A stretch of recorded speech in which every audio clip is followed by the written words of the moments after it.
Tumakas na tayo, takasan na natin ang mundo. Ngayon naman ay papunta tayo sa bahay ng ating kaibigan.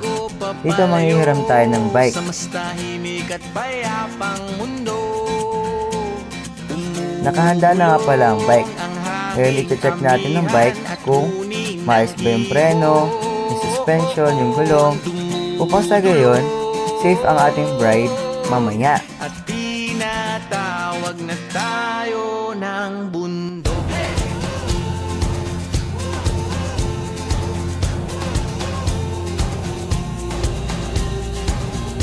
Ngayon naman ay magsusuot tayo ng helmet upang sa gayon, ligtas tayo sa ating pagbabike.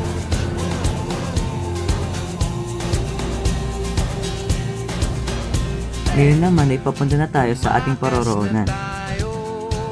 Palayo sa maraming tao, tumiwalay at magtago sa maingay. Habang nagbabike kami, may nakita kaming tindahan. At naisipan kong bumili na rin ng snacks para mamaya. Ang hanging habagat at hampas ng alon dumudulog. At niyayakag na tayo ng karagatan.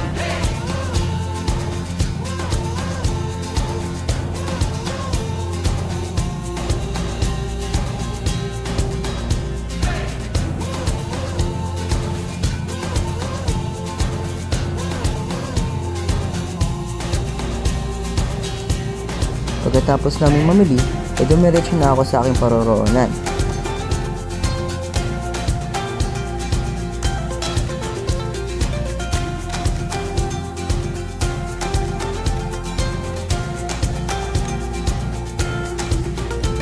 Nananabik ang puso kong masilayan ng takip silim. Nauuhaw ang kaluluwang makita ang bukang liwayway.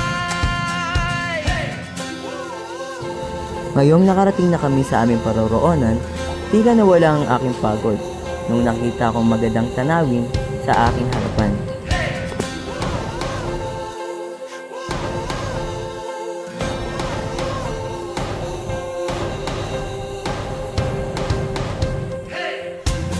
Ngayon naman, ilalabas natin ang ating pagkain o snacks habang pinagmamasdan ng magandang tanawin sa ating harapan.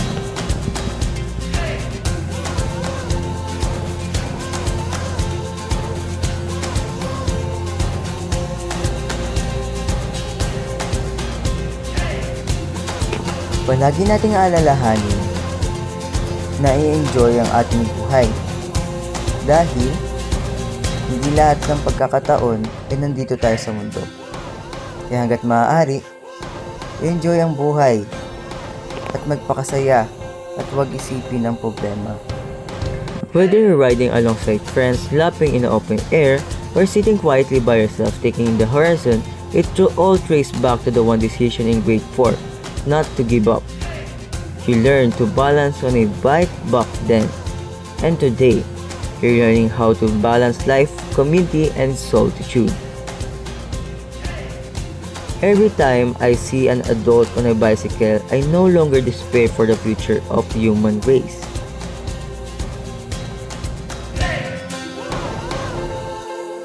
From a hesitant kid in 4th grade to standing in a wide field with a full heart, whether surrounded by people or completely on your own, that's a journey worth being proud of.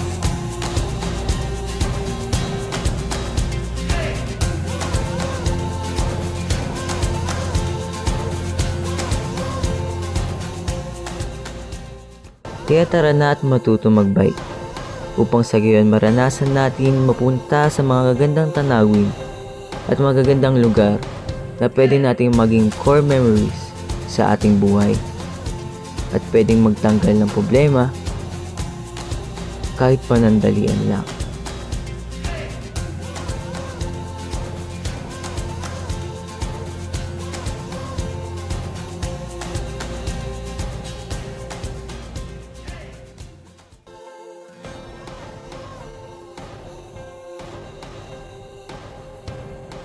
Dito na nagtatapos ang aking bike vlog. Maraming salamat sa panonood.